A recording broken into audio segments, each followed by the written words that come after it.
Buenos días, hermanos. El Señor les bendiga mucho. Vamos a inclinar nuestro rostro y vamos a orar. Padre, estamos contentos, Señor, de estar en tu casa y poder cantar estos himnos y regocijarnos, Señor, con los rostros que esta mañana volvemos a ver, Señor. Rogamos que tú bendigas este tiempo especial, que seas con nosotros, Señor. Y Padre, como voy a hablar de sentimientos, Señor, y es tan difícil, Señor, transmitir esto. Te ruego, Señor, que sea tu Santo Espíritu de una manera muy especial, Señor, que infunda en cada uno de nosotros, Señor, y de mis hermanos, el sentimiento, el sentir de nuestro Señor Jesucristo. Ayúdanos a comprender, Señor, la agonía del huerto. Ayúdanos, Señor, a aprovecharla, o sea, a sacar provecho de ese entendimiento, Señor, de esa comprensión que tú nos concedas. Ayúdanos a tomar decisiones sabias, Señor. Te rogamos, Padre, todas estas cosas, poniéndonos de antemano en tus manos, en el nombre de Cristo Jesús. Amén. Pueden sentarse, hermanos, y buscar en sus Biblias, por favor, Lucas capítulo 22, versículo 39. Lucas 22, 39. Vamos a ocupar nuestros asientos y luego entonces que estemos listos, haremos la lectura.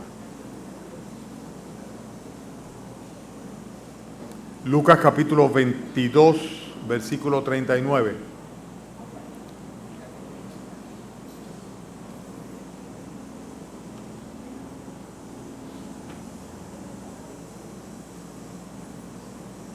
Ya sí.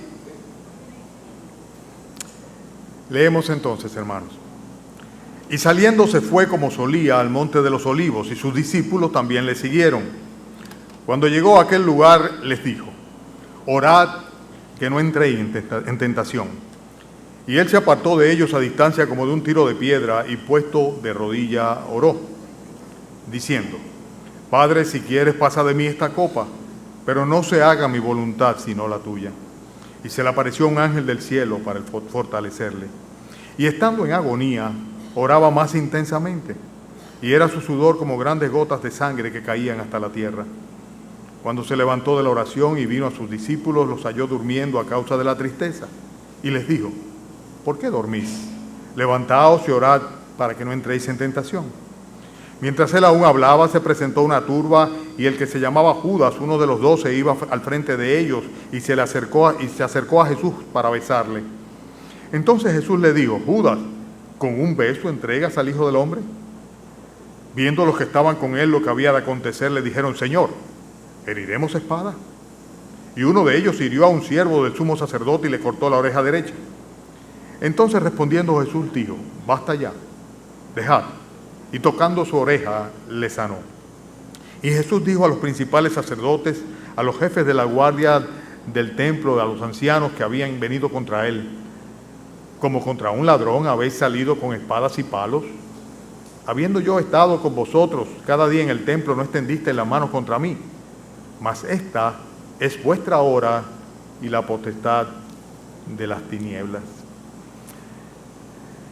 Esta mañana vamos a predicar, vamos a enseñar, estudiar sobre las causas de la agonía de nuestro Señor Jesucristo en el huerto de Getsemaní. El huerto de Getsemaní era una parte de lo que se conoce como el Monte de los Olivos, y Getsemaní es el lugar donde precisamente se comprimen, el lugar donde está la prensa, que se comprimen las aceitunas, las olivas, con el propósito de sacar aceite de ellas. El Señor va a este huerto y era un lugar, como dice el texto mismo aquí, donde Él solía ir con sus discípulos. Cada vez que Él iba a Jerusalén, pernoctaba en el huerto de los olivos. Evidentemente, debajo de los árboles, no que hubiese ahí una posada ni mucho menos, pero era un lugar donde ya el mismo Judas sabía que frecuentemente el Señor Jesucristo iba con sus discípulos a pasar la noche.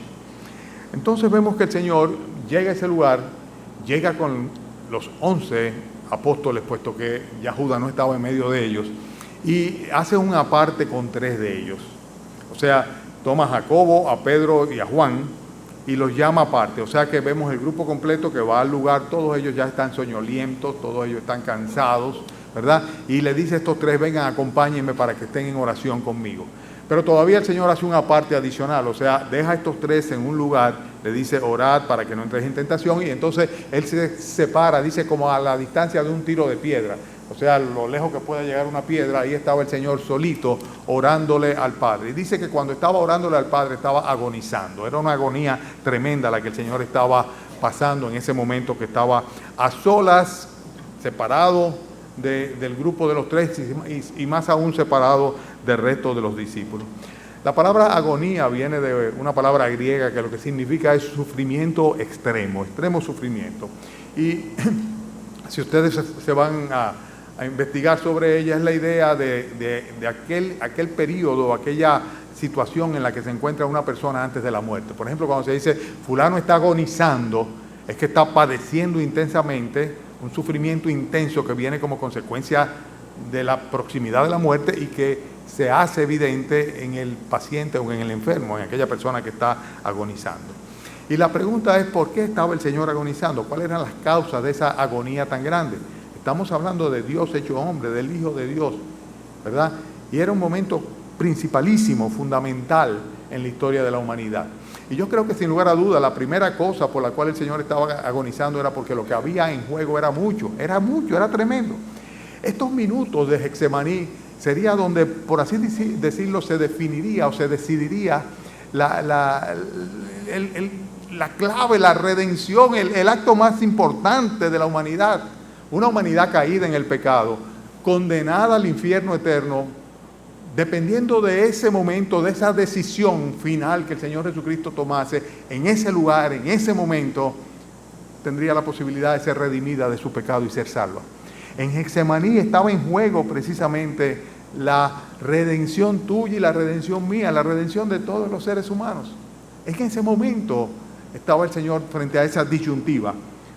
Ya o moría en la cruz del Calvario, o padecía el oprobio, o sencillamente los hombres permanecerían con la sentencia de muerte y condenación eterna sobre sí mismos. Este es el momento en el cual se cumpliría o no, por así decirlo, el plan profético de Dios. Y dice el mismo Señor Jesucristo que todo lo que está escrito de Él tiene cumplimiento. Pero Él tenía que asumir voluntariamente el cumplimiento profético en cuanto a la misión del Mesías como Redentor. Y este era el momento de la disyuntiva, el momento en el cual Él, pues, tomaría voluntariamente una decisión. Y tomaría esa decisión pensando en ti, pensando en mí, pensando en nosotros. Este es un momento clave, fundamental. La primera razón por la cual el Señor estaba agonizando ahí es porque lo que estaba en juego era algo muy grande. Yo no sé si ustedes se han visto en algunos momentos de su vida en una disyuntiva muy grande, que hay mucho en juego, que hay que tomar una decisión y que esa decisión y la toma de esa decisión te produce un estrés emocional enorme porque tú sabes todo lo que está en juego detrás de eso. Y esa era la situación exacta. El que tú o yo pasásemos la eternidad en el infierno o en el cielo dependía de ese momento específico, de la decisión que el Señor tomase allí. Además de esto, otra causa de la agonía nosotros la vemos en los primeros versículos, cuando el Señor mismo en más de una ocasión, en dos ocasiones específicamente, aquí se ve que lo hace en el Evangelio de San Lucas, pero cuando vamos a Mateo nos damos cuenta que fueron 3 ocasiones diferentes en las cuales el Señor se acerca a los discípulos y le dice, orad para que no entréis en tentación. En otras palabras, era un momento donde había una tentación exponencial, o sea, estaban expuestos a ser tentados de una manera muy especial. Todos. Era un tiempo que espiritualmente se estaba librando una batalla tremenda. Y el Señor estaba plenamente consciente de eso. En el versículo 39 dice que Él se fue y que le dijo a sus discípulos, orad para que no entréis en tentación. Y en el versículo 46 se dan cuenta de lo mismo, que regresa y le dice, ¿por qué dormís? Levantaos, orad para que no entréis en tentación. 3 veces Él regresa donde sus discípulos y dice, oren conmigo, porque es un tiempo en el cual la tentación está en el aire. La tentación está cercana. Los discípulos estarían expuestos a las potestades de las tinieblas, estarían dispuestos a dispersarse, estarían expuestos, aún a negar su fe. El Señor había dicho que el pastor sería herido y que las ovejas se dispersarían. Y este era el momento en que iba a suceder eso. Precisamente en ese lugar, en ese huerto, a partir de ese momento, se iban a dispersar los discípulos del Señor Jesucristo. Había mucho en juego. ¿Cómo no iba a estar agonizante el Señor? ¿Cómo no iba a tener ese estrés tremendo? Y es interesante ver lo que le dice en las 3 ocasiones a los discípulos.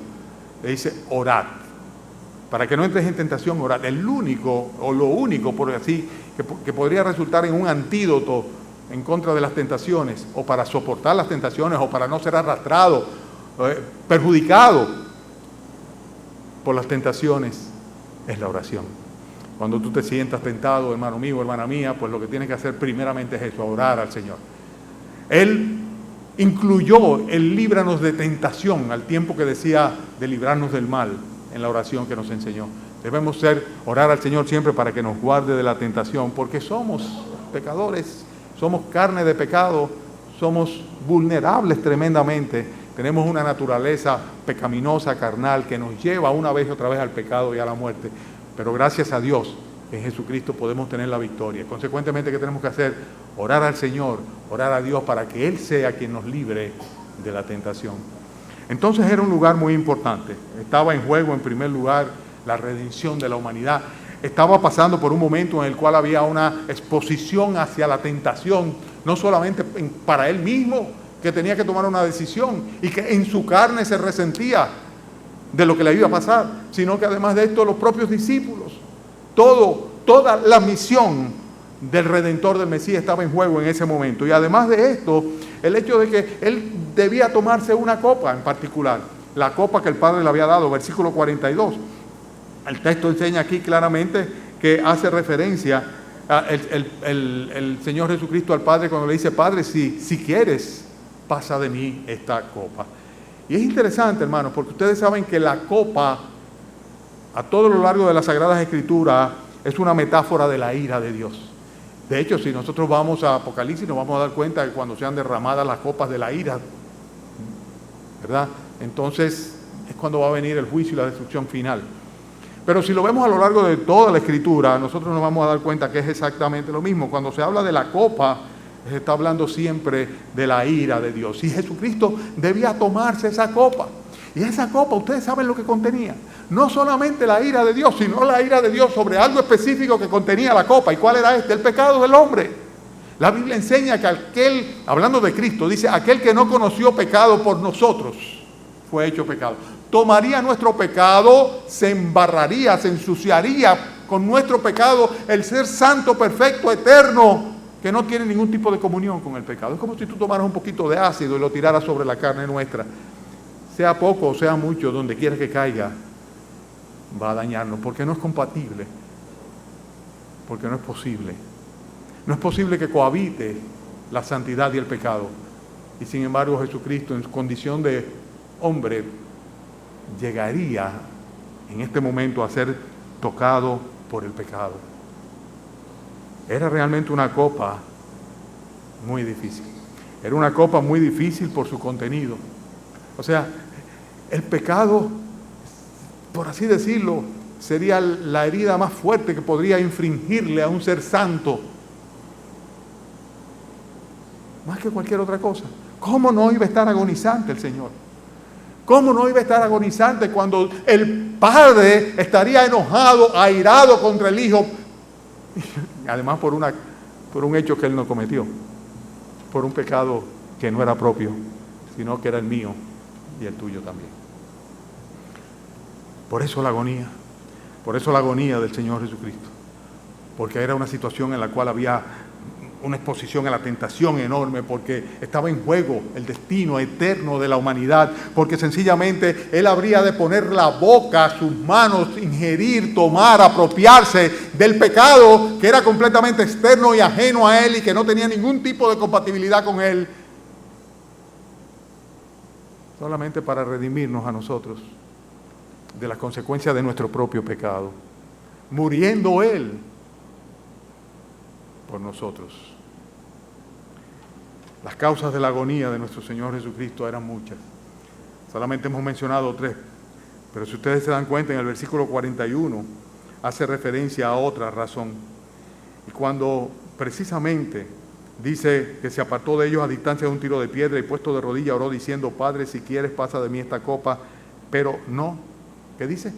Pero no se haga mi voluntad, sino la tuya. ¿Cómo no iba a estar agonizante el Señor? ¿Cómo no iba a estar el Señor bajo un estrés tremendo? Cuando era imprescindible que Él se sujetara en obediencia a la voluntad del Padre. No obstante el perjuicio en términos humanos, el daño, el dolor que Él sufriría. Era necesario obedecer. La única manera de que Él podría cumplir con su misión y salir vencedor y derrotar la muerte y derrotar el pecado era precisamente tomando la copa. Y es triste ver cómo dice el propio Hebreo que a pesar de que el Señor Jesucristo clamó al Padre, estamos hablando, miren a Cristo en su naturaleza humana, completamente como tú y como yo, clamando al Padre, diciéndole: si es posible, quita de mí esta copa. Y concomitantemente con esto le dice: Señor, pero que sea tu voluntad, Padre. Fíjense, hermanos, Hebreos 5, versículo 7 dice que Cristo en los días de su carne, ofreciendo ruegos y sacrificios y súplicas con gran temor, Cristo en los días de su carne, ofreciendo ruegos y súplicas con gran clamor y lágrimas al que le podría librar de la muerte, fue oído a causa de su temor reverente. Y aunque era hijo, por lo que padeció, aprendió la obediencia. Y habiendo sido perfeccionado, vino a ser autor de eterna salvación para todos los que le obedecen. Qué interesante. Él clamó al Padre: Padre, si es posible, quita de mí esta copa. Y el Padre lo oyó y le escuchó. Él le escuchó. Dice, Él fue oído a causa de su temor reverente por el Padre. Pero sin embargo, aún siendo el Hijo de Dios, Él se sujetó en obediencia. Dice, aprendió la obediencia entregándose conforme al plan eterno de Dios para sustituir a los pecadores en la cruz del Calvario y morir por ellos. ¿Cómo no iba a estar en agonía? Cuando Él sabía que tenía que obedecer al Padre, aun cuando en su naturaleza humana había una natural rebeldía hacia este flagelo, hacia ese dolor que habría de padecer. ¿Cómo no iba a estar en agonía? Pero hay tantas cosas más, hermanos. Por ejemplo, en el versículo 43 habla de que se le apareció un ángel para fortalecerle. Había una confrontación entre las dobles naturalezas de nuestro Señor Jesucristo. Él mismo lo va a decir un poquito más adelante. Él va a decir, el espíritu a la verdad está dispuesto, pero la carne es débil. Y nosotros los que somos hijos de Dios conocemos lo que es eso. Cuando nuestro ser interior quiere obedecer y quiere agradar a Dios, pero hay otra ley en nuestros miembros que nos lleva al pecado y a la muerte, a la desobediencia. Y Cristo estaba en la misma disyuntiva, por eso dice la Biblia que Él es capaz de tener conmiseración y compadecerse de nosotros, porque fue tentado en todo conforme a nuestra semejanza, solamente que no pecó. No desobedeció jamás a Dios, se sujetó a la voluntad de Dios, pero se produjo en Él la misma confrontación entre la naturaleza divina y la naturaleza humana, al punto tal de que Él lo dice claramente. El único evangelista que menciona el ministerio del ángel es Lucas, precisamente. Y fíjense qué interesante que la respuesta a la plegaria del Señor Jesucristo en cuanto a Dios no fue decirle, no importa, hijo mío, yo voy a buscar otra manera de redimir a la humanidad. No sufras, no te entregues. No, el Padre lo que hizo fue que le concedió la ayuda angelical necesaria para que fuese fortalecido a fin de que pudiese afrontar el reto que tenía por delante. Y es lo mismo que hace Dios con nosotros en muchas ocasiones. Pedimos al Señor y no es que no nos oiga. Sencillamente Él nos manda la asistencia que necesitamos, porque a través de las pruebas y a través del sufrimiento, Él nos fortalece para que nosotros crezcamos y obedezcamos y tengamos en consecuencia la recompensa. Necesariamente el Señor tenía que estar agonizando en el huerto. Había una especie de depresión en el ambiente masiva. Dicen algunos, o los otros evangelistas que los discípulos se dormían a causa de la tristeza. O sea, el Señor había hablado, había dicho que se iba a entregar, iba a morir. Es necesario que el Hijo del Hombre sea tomado por pecadores, decía. Ya lo había anunciado, había salido del aposento alto a reunirse con los discípulos en ese lugar. Ya había dicho todo lo que tenía que decirle, le había enseñado todo lo que le debía enseñar y ahora simplemente estaba esperando el momento en el cual fuese tomado prisionero para ser llevado al caldazo. Al patíbulo, perdón. A la cruz. El Señor Jesucristo estaba en un ambiente de tristeza y de depresión profundo. Y es entendible. Dice en el versículo 44 que estando en agonía oraba más intensamente, al punto tal de que dice que su sudor era como grandes gotas de sangre que caían hasta la tierra. ¿Cómo no va a estar agonizando cuando él sabe de antemano lo que le va a pasar? Los discípulos que tenían una profunda tristeza que los tumbaba, que los agobiaba, no sabían lo que él sabía que iba a padecer. Él conocía de antemano cada latigazo, cada escupitajo. Él conocía de antemano sobre cada punta de cada espina. Él conocía de antemano del repudio, del dolor de los clavos. Él sabía cómo no iba a estar agonizando. Gran tristeza y gran aflicción había en el Señor Jesucristo. Él lo dice en varias ocasiones. Tomó a Pedro, Jacobo, Juan y dice, comenzó a afligirse y angustiarse mucho, dice Marcos. En Mateo dice que tomando a Pedro y a los hijos de Zebedeo comenzó a entristecerse y angustiarse en gran manera.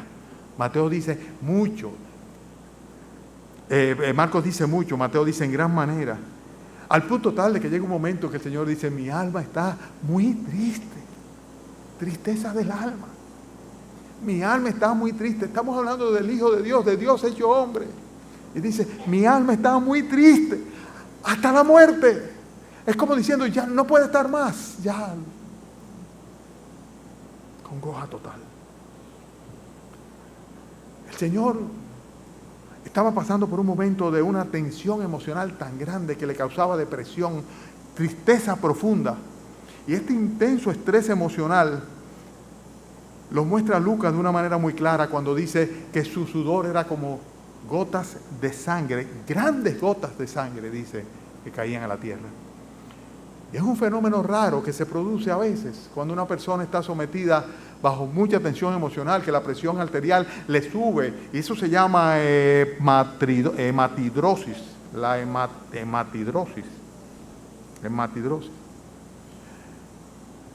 La presión arterial sube al punto tal que los pequeños vasos capilares se rompen y entonces con el sudor se mezcla la sangre de esos vasos capilares y la gente puede llegar a sudar sangre. Pero son casos rarísimos. El Señor estaba sometido a una depresión y a una tensión y a una angustia tal que Lucas dice que su sudor eran como grandes gotas de sangre. Hoy día la ciencia médica puede explicar eso. En aquel entonces no había cómo. Pero Lucas lo señala. ¿Por qué de la angustia? ¿Cuál era la causa de la angustia del Señor Jesucristo? Estaba solo, acompañado pero solo. Ese sentimiento de soledad y de desconsuelo, lo dice el versículo 45, cuando dice que se levantó de la oración, vino a sus discípulos y los halló haciendo ¿qué cosa? Dice el versículo 45, durmiendo, los halló durmiendo. Él va y le dice, vengan conmigo, coge 3, los íntimos, aquellos que estuvieron con él cuando resucitó la hija de Jairo, aquellos que estuvieron con él cuando él se transfiguró delante de ellos, los más íntimos de él, y le dice, estén conmigo aquí, oren. No entren para que no entren en tentación, oren, yo necesito que ustedes oren. Pero ¿qué va? Estaba solo el Señor. Ese sentimiento de soledad y de desconsuelo tremendo, porque no tenía la solidaridad y la empatía que en ese momento hubiera sido tan bueno tener, en términos humanos estoy hablando, en términos humanos. Estamos hablando de la naturaleza humana de nuestro Señor Jesucristo, sometida al mayor nivel de tensión emocional posible que una persona pueda someterse. El Señor sabía lo que le iba a pasar. Por un lado, su naturaleza decía, hay que evitar esto, que esta copa pase de mí. Por otro lado, su otra naturaleza divina ponía su rostro como pedernal para seguir adelante y cumplir con la misión a la cual el Padre le había enviado.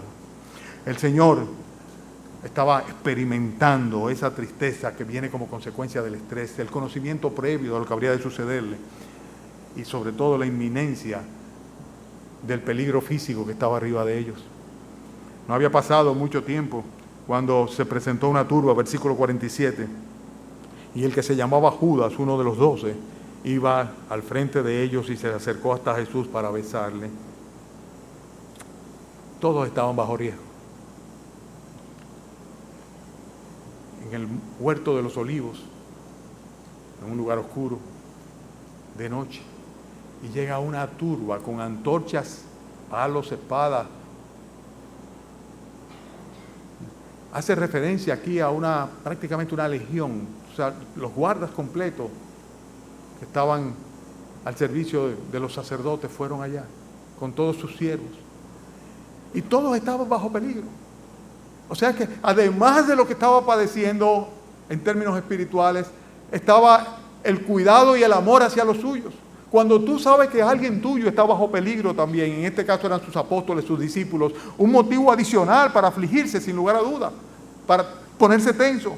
Y los discípulos estaban bajo riesgo. Juan dice en el capítulo 18, versículo 7, que el Señor le preguntó a la multitud que venía, a la turba que venía con Judas, le dijo, ¿a quién buscáis? Y ellos dijeron, a Jesús Nazareno. Respondió Jesús, os he dicho que yo soy, pues si me buscáis a mí, dejad ir a estos, para que se cumpliese aquello que había dicho, de los que me diste no perdí ninguno. Tenía la preocupación. Cuando viene finalmente la preocupación, dice, ¿a quién ustedes buscan a mí? Pues los otros no lo toquen. Y así mismo fue. El Señor se va a entregar y sus discípulos van a quedar libres. Todo esto tenía que producir una gran tensión a nuestro Señor Jesucristo. Ver a sus discípulos, sus hijos espirituales, bajo riesgo a causa de Él. ¿Cómo no? ¿Cómo no afligirse? ¿Cómo no angustiarse? La agonía del Señor Jesucristo no era comprendida por los apóstoles. La misma incomprensión de los apóstoles debía producir en Él un gran malestar o sentimiento. Fíjense que es interesante que Pedro reacciona, pero reacciona de una manera en la cual evidencia que no había entendido nada. Cuando el Señor les había hablado antes de el que tuviera una espada que la tuviera y el que no que vendiera su capa y comprara una espada, lo vimos la semana pasada, estaba simplemente señalándole el cambio de circunstancias que iba a haber a partir del momento en el cual Él se entregaría y los abandonaría. No era igual a la vez que lo mandó y que le dijo, no se preocupen, porque yo les voy a proveer de lo que sea necesario. Era un caso completamente diferente. Pero sin embargo, la reacción de Pedro es la reacción del hombre carnal que quiere ser consecuente con lo que había dicho. Él le dijo al Señor Jesucristo, aunque todos te negaren, yo no te negaré. Y él saca su espada. Y en lo que los otros estaban preguntando, debiéramos de pelear espadas, ya Pedro estaba cortándole la oreja a Malco. Sabemos que se llama Malco porque uno de los evangelistas lo señala así. Y ahí se ve la incomprensión de Pedro. Tanto tiempo explicándole al Señor Jesucristo, todavía ellos, ninguno entendía realmente qué era lo que estaba sucediendo. La lucha no era una lucha contra la multitud que venía, contra el grupo que venía a apresarle. No era una lucha contra carne y sangre, lo mismo dice el Señor a nosotros, que nuestra lucha, nuestra batalla realmente es contra huestes espirituales de maldad que están en las regiones celestes. Y que muchas veces nosotros creemos que realmente son las personas, pero es lo que está detrás de las personas que son movidas por las tinieblas. Hermanos, la incomprensión de los apóstoles, si yo hubiera sido el Señor Jesucristo, después de 3 años, a mí me hubiera bajado la nota definitivamente, hubiera dicho, oye, pero caramba, Pedro, pero que guarda la espada esa, que el que espada va a terminar siendo llevado por la espada también. No es de eso, Pedro, de lo que se trata. Es una lucha espiritual para la cual el arma que tú tienes que utilizar es la oración. La Biblia enseña que nuestra arma más poderosa para nosotros contrarrestar al enemigo es la oración y la propia palabra de Dios, lo que utilizó el Señor Jesucristo cuando estaba en el desierto, que después de 40 días en oración y en ayuno, entonces vino Satanás a tentarle. ¿Y qué fue lo que hizo? Responderle con la palabra de Dios. Pero Pedro no lo había entendido. Estamos hablando de las causas de la agonía de nuestro Señor Jesucristo. Sin lugar a duda que la incomprensión de sus apóstoles era algo que le tenía que mortificar tremendamente al Señor Jesucristo, así como el riesgo que ellos estaban corriendo de ser también tomados prisioneros y aún asesinados por los demás judíos. Ahora bien, hay tres cosas adicionales que yo quiero señalar, que causaron sin lugar a duda o tuvieron que ver mucho con la agonía del Señor Jesucristo. En primer lugar, veo aquí en el versículo 52 y 53 la manifestación de ingratitud del pueblo. Cuando los guardias vienen a tomarle preso, ¿verdad? Fíjense que él le dice en el versículo 52 a los jefes de la guardia del templo, a los ancianos que habían venido contra él, como contra un ladrón habéis salido con espadas y palos, habiendo estado con vosotros cada día en el templo.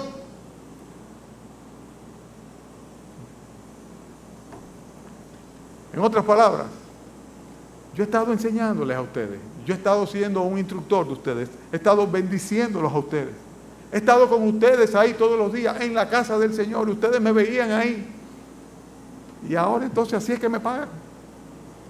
Ahora entonces salen conmigo como si yo fuera un ladrón. Realmente es un motivo, no digo yo para deprimirse o desencantarse.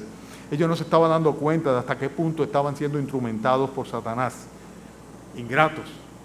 Y si lo sumamos a la población de Jerusalén, que días antes decían bendito el que viene en nombre del Señor, y un día después va a estar diciendo crucifícale, crucifícale, sabiendo el Señor de antemano esto, realmente la ingratitud tenía que ser un factor que tocara las fibras de su corazón y sus sentimientos, y lo manifiesta aquí de una manera muy clara. Pero si yo he estado en medio de ustedes en el templo enseñándoles, ahora vienen como si yo fuera un ladrón.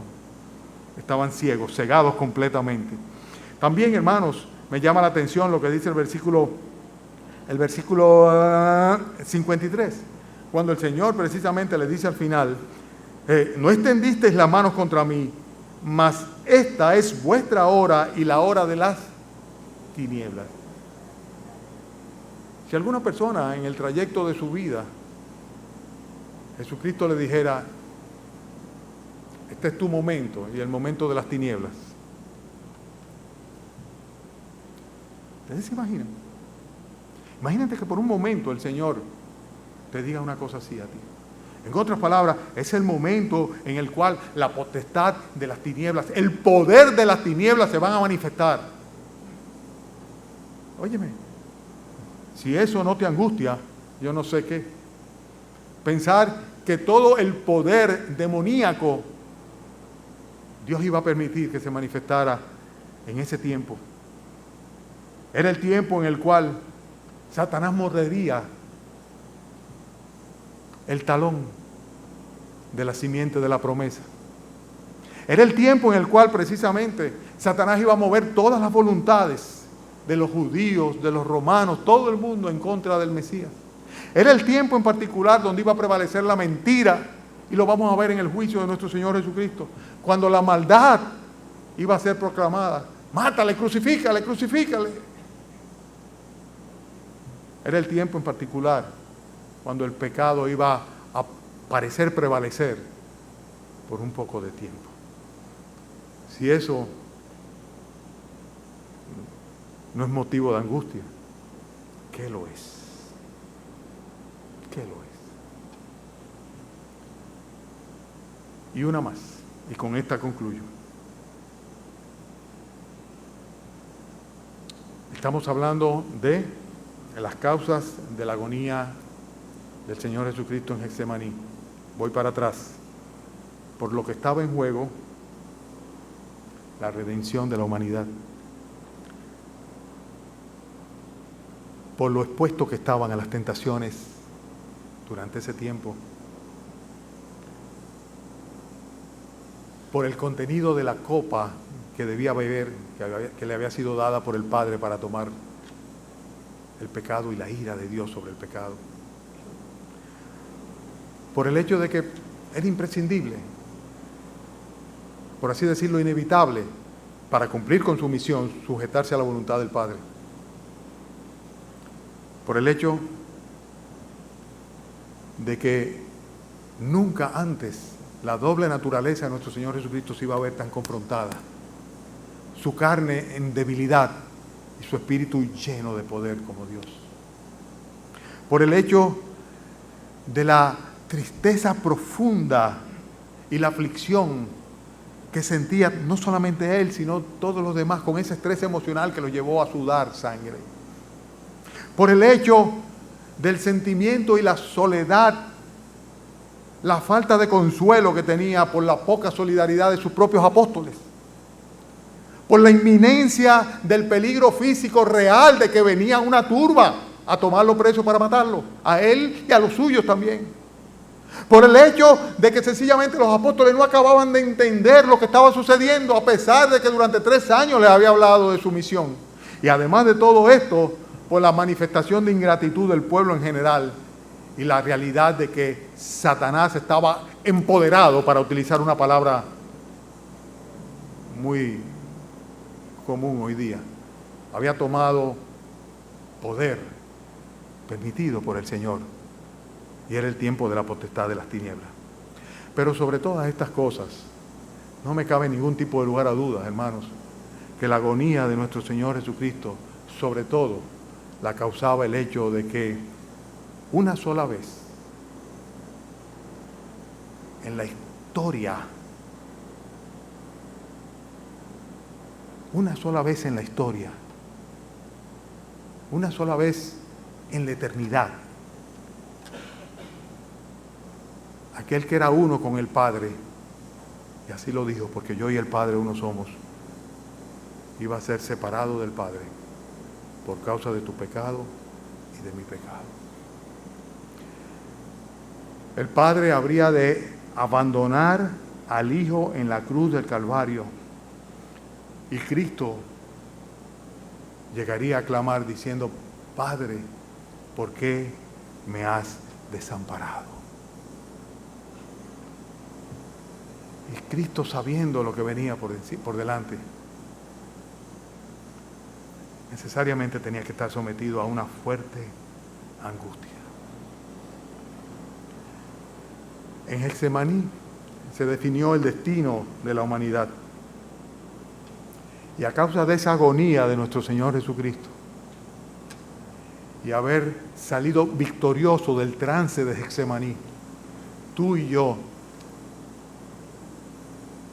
tenemos la oportunidad de ser perdonados, redimidos y salvados del juicio y la condenación eterna. ¡Qué momento tan sublime, tan importante! Vuelvo y lo repito, el destino eterno de toda la humanidad se estaba decidiendo en ese momento en el cual el Señor estaba sudando gotas de sangre. Esa es la agonía de Getsemaní, la agonía del huerto, el precio que el Señor habría de pagar por ti y por mí.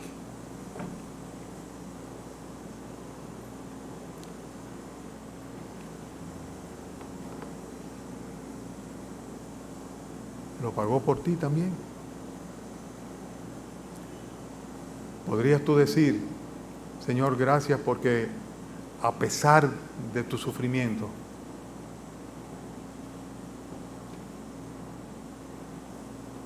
yo soy salvo? Gracias, Señor, porque a pesar de tu agonía,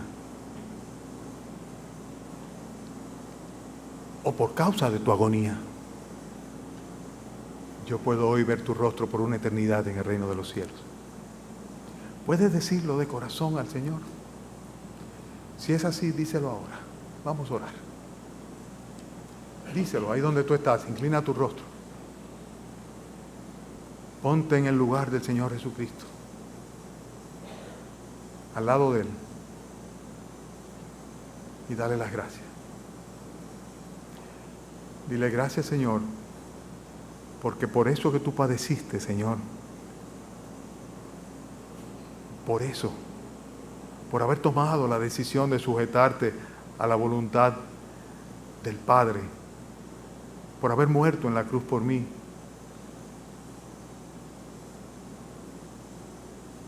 Por eso, Señor, yo puedo ir a tu presencia y estaré contigo en una eternidad. Si de corazón has recibido a Jesucristo como tu Salvador y Él ha perdonado tus pecados, puedes decírselo y debes decírselo.